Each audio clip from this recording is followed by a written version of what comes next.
Nextshare has just posted the upcoming Christmas intermission lobby featuring a train. Choo choo, motherfucker. It should be coming out soon, so this is going to be assumed to be in this update today. Today is a Friday, I think. Why did I say additionally on Friday we're launching a bunch of... I think today's a Friday. Yeah, there's a train. I assume players spawn in the middle here, and the train rotates them. So, as you may know, I am a very big fan of trains. Except I'm not actually a fan of trains, I'm more a fan of the railways, and because it's circular, it doesn't really go anywhere, and for me, it's not that big of a deal. And I don't like steam trains, I prefer the modern trains, but it moves, and that's good enough for me, so that's pretty cool.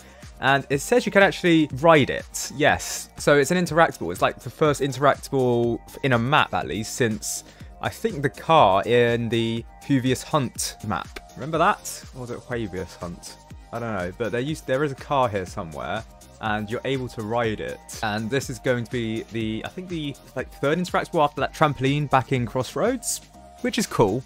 They only say the regular intermission lobby is going to get a Christmas update. They don't say anything about the hardcore lobby, and I'd assume if PvP mode is added, it's not going to be PvP. But then again, PvP is not going to be added in this year. It's going to be in 2025, so this is irrelevant to that. Kind of cool, nevertheless. Since the intermission lobby, I think, hasn't changed since 2023. It's been a while since it has changed. Actually, I think it changed this year in the summer, so because it used to be snow and then it changed over into the summer theme, so it's been updated recently. Now, some other updates is that I think the inventory area is now changed to be a snowman selling you stuff. The board is still here that describes how new players play the game.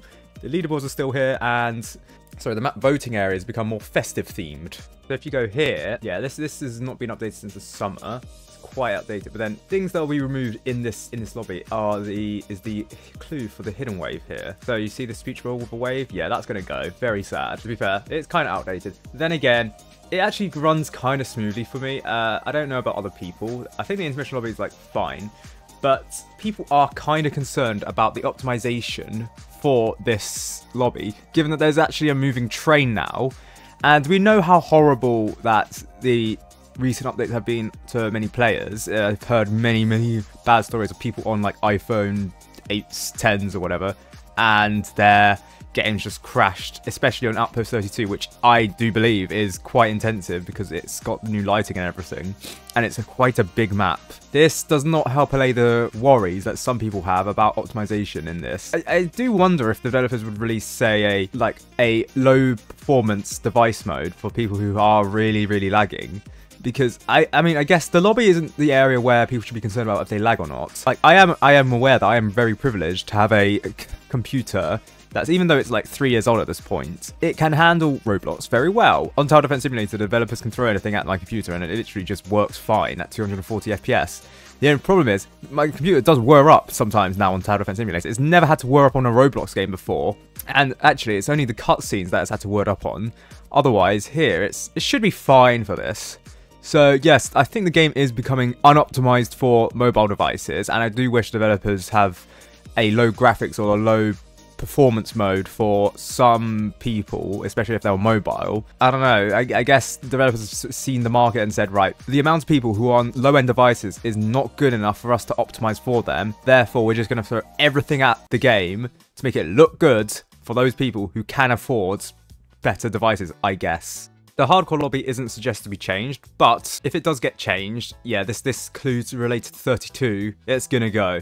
Now, next year, right? I know you're from England, and developers, if you're watching this, please do this. If you ever change the hardcore lobby and you have to remove this clue, can we just have like a blue plaque here that says, this is the origins of 32? Like, this is like literally the greatest gaslight / the greatest meme, I guess. I don't know how to describe it. Was born from this screen. This screen caused so many headaches for the Tower Defense Simulator community that many people don't even know what 32 relates to. It relates to this. We need to commemorate it somehow. Anyways, other things that Battle Bears or /Nextshare said is that this Friday they'll be launching a bunch of bug fixes with some other stuff. We know that the Sledger and the Frostmortar is going to come. Some bug fixes that Nextshare did confirm is duplicate logbooks is going to be fixed. So you can collect more than one logbook of the same enemy. The only problem is it doesn't do anything for you, and you don't get any rewards from it. There's nothing from it. So I think the developer's just going to add it so you can't get any duplicate logbooks, as it should be. Some other things is timescale is going to be fixed. I believe that it broke because of the admin mode thing interacting with the timescales, and they just had to disable timescale tickets. No word on revive tickets or restart. Well, restarting. I don't think you can restart an event because they don't want that. But there's no word on revive tickets. They are disabled again. Like, come on. The revive tickets have spent more time disabled than enabled. I think they should be removed, personally. Some other bug fixes include the base health being stuck at 200. This is for fallen mode. So an issue is when the enemies reach the base, they decrease the health, but visually it still says 200 out of 200. That's a bug. It's now been fixed, and it's only a UI issue. Out of Bears does say it here. Out of Bears then says all enemies will be unlocked soon if you have the admin mode game pass. So currently, right now, event enemies are currently locked off. That's because they are on a global whitelist in case the developers accidentally leak any enemies that they shouldn't have. They already have done one. I'll get to that later when I do the admin mode video. I guess some other things I should probably mention are, so there are some legacy enemies in this that you won't be able to spawn in sandbox mode. That's because developers have disabled legacy enemies for free mode, so therefore all the hardcore enemies, they run on legacy code, therefore you're not able to spawn them, so you can't spawn actually the Vorder either. Now some other bug fixes they should fix is like this, like, come on, they need to fix some of these issues here. I don't know about duplicate entries here, so you got the breaker and then you got the legacy breaker, that only appears in hardcore mode. I don't know if they'll fix stuff like that. Like, I am aware there are bigger priorities, so in the event, I think there are still some glitches, especially with, like, placements when areas are destroyed, but, I mean, overall, I think the event is fine. And there are a whole load of issues with admin mode. I don't know if they'll fix that in this update, given that they'll say, for example, the event enemies will be enabled soon. That doesn't imply that it's going to be in this update. Meanwhile, for the actual lobby, I don't think it's going to change. It's only the intermission that lobby that's going to change. But I do like the purple Aurora. There are like a whole load of bugs that are in the game, such as like consumables not appearing. They're all local sided, so they're not server sided. So other players can't see your consumables, which that's been a bug for a while now. It's just that these bugs have accumulated so much, and there's not really been a quality of life update, a major quality of life update for many weeks, that it's perceived that there are a load of bugs in the game, when in reality I think they're slowly fixing it. It's just that more bugs appear as they fix it. The developers also mentioned, quote, more stuff. I already mentioned the Frost Mortar and the Sledger. We don't know what the other more stuff could be. I'd assume maybe minor tower reworks or game mode reworks. Maybe some changes to casual mode.